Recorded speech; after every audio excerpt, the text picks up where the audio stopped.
Our next guest is Robert Rohrkemper from Worldline. He's talking about enhancing real-time debit card fraud detection with deep learning. Bobby is a senior data scientist at Worldline, a company providing fraud detection services on electronic payments all across Europe. He will tell us about a pilot project with artificial intelligence generating models which act as rule sets that enhance and partially replace human-generated rules. Bobby, the stage is all yours. So thanks for the introduction, Karen, and good morning to everyone. So when I was first finishing my bachelor degree in Kalamazoo, Michigan, I would never have thought that I would end up here in Switzerland, but everything even turned out much better than I could have hoped. And it's really been the most rewarding and interesting position that I've had to date. So let's switch to my screen.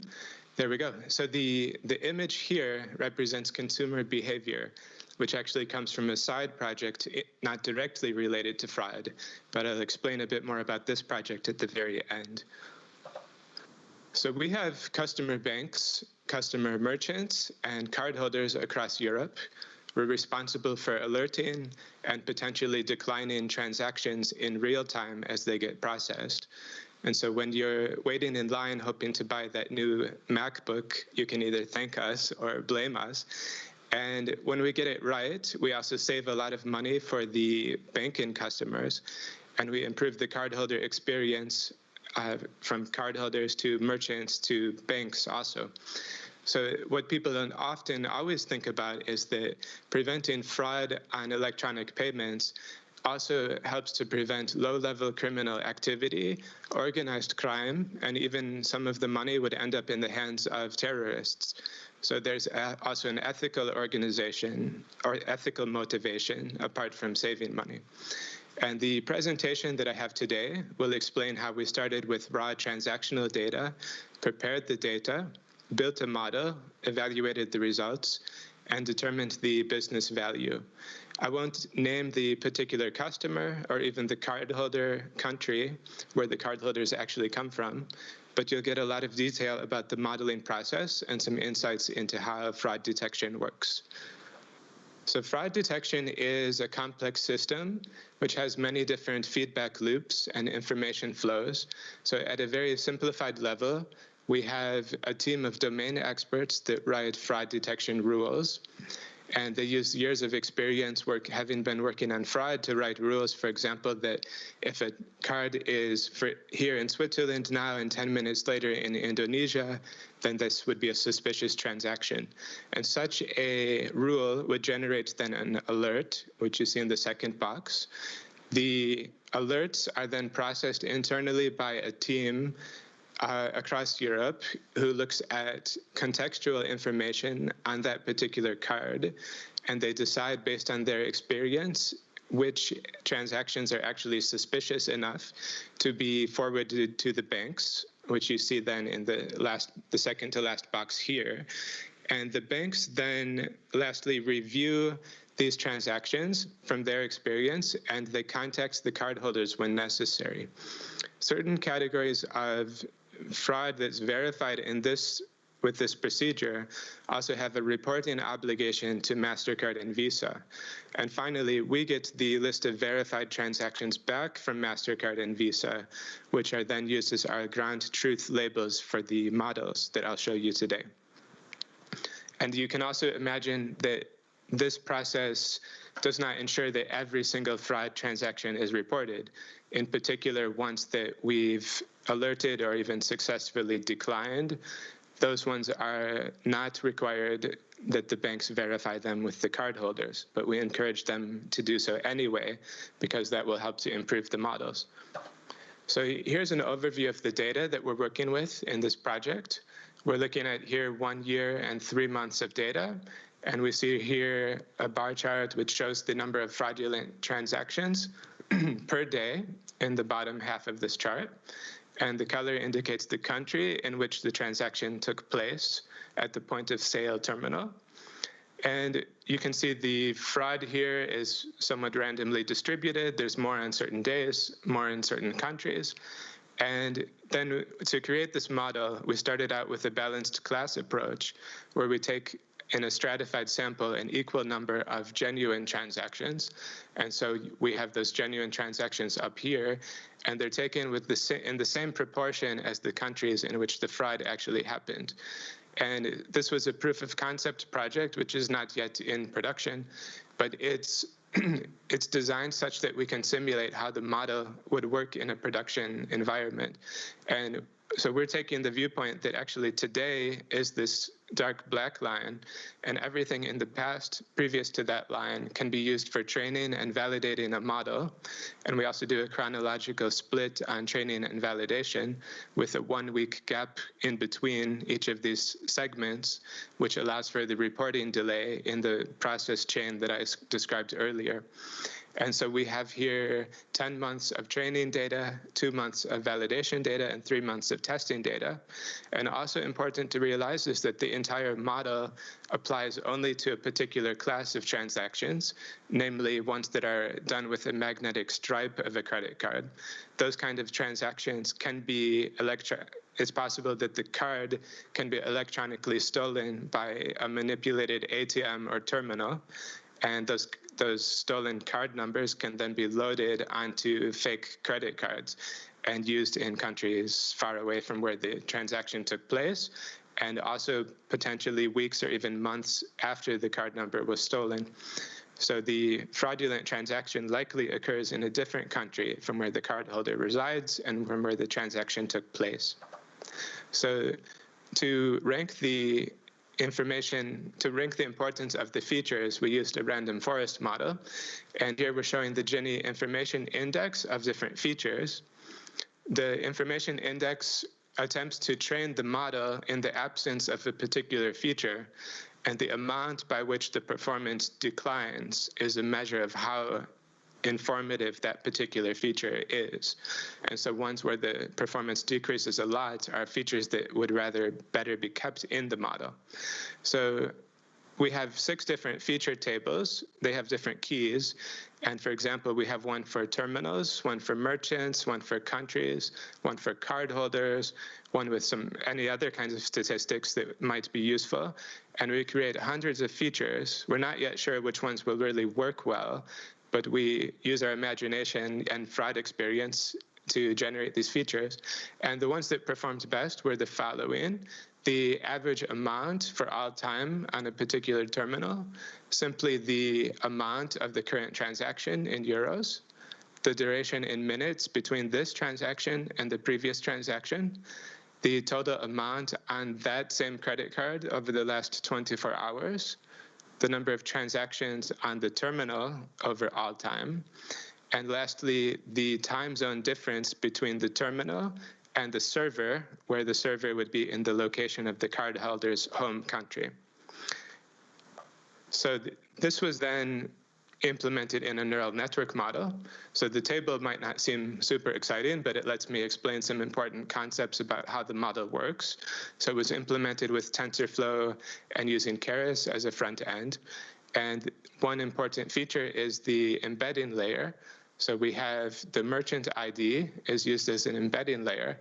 And this column has hundreds of unique values or even thousands of values for the merchant IDs. And we want to not do one-hot encoding for every single unique value. Instead, we map that onto 20 new columns.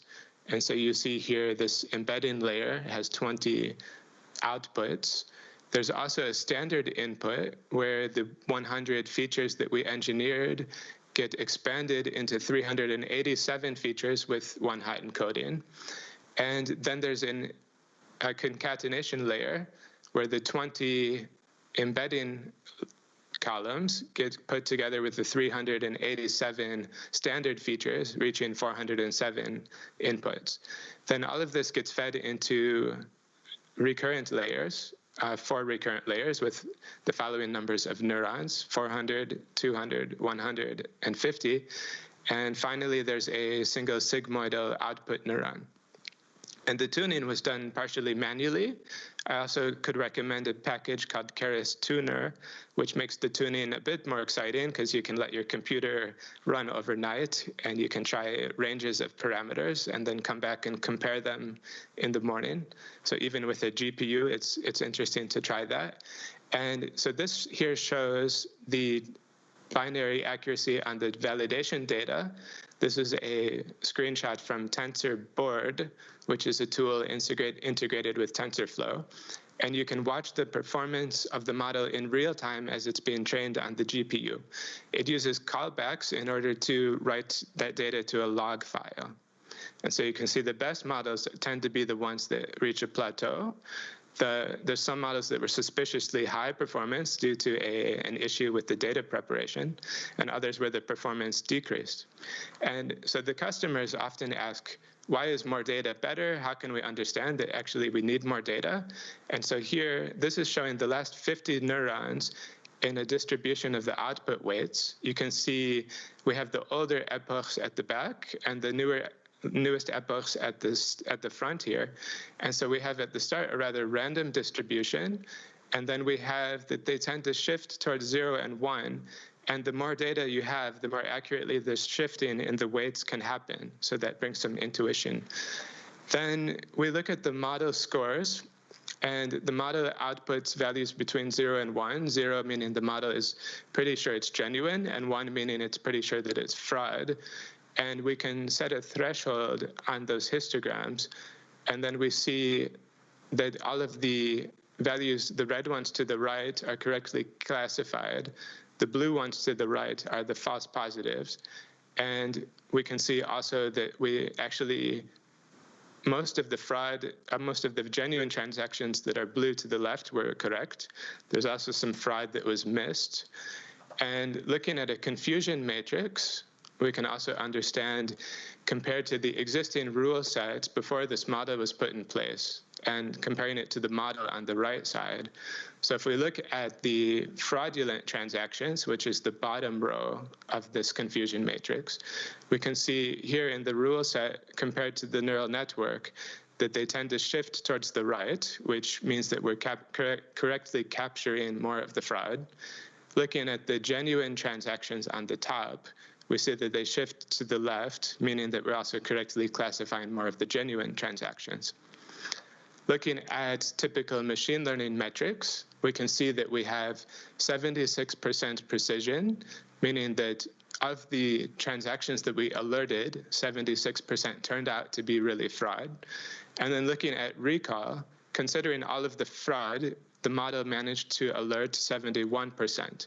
And you can compare those numbers to the existing rule set, and they're all significantly higher. A receiver operator characteristic lets us also compare these different models independent of the threshold. So the existing rule set here, this green dot, shows an AUC of 0.6. The deep neural network shows an AUC of nearly 0.8. And there's models in between that were different ways to combine the two, which are not performing better than the neural network alone. But we are taking the approach that we will integrate the model score into a rule. So actually the rule set that we have will be used in combination with the model, and it will help us to decide when to trust the model under which situations, perhaps in particular countries or particular classes of transactions.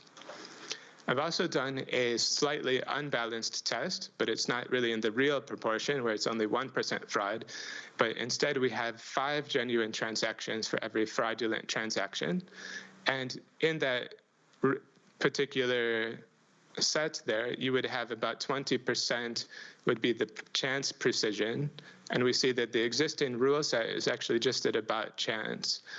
And the deep neural network in blue, at that same level of precision recall, at that same level of recall, you can have a much higher precision. So we evaluated this also in a financial sense, which I'll show you in a moment. First, I'd like to explain a little bit about the machine learning pipeline. So the parts in red have been done in Oracle, and the parts in blue are in Python. And so there's a PL SQL stored procedure that could run nightly, which generates all of the features that I've described and creates a subset. And then we do the typical data cleaning and encoding operations in Python, so replacing missing values and categorical encoding. And finally, we get the predictions out of the model. Those predictions can also be joined back to the original features for error analysis and to try to improve the model. And you can see why a pipeline is important here, because we do different experiments. And each time we do an experiment, we change one part of the pipeline.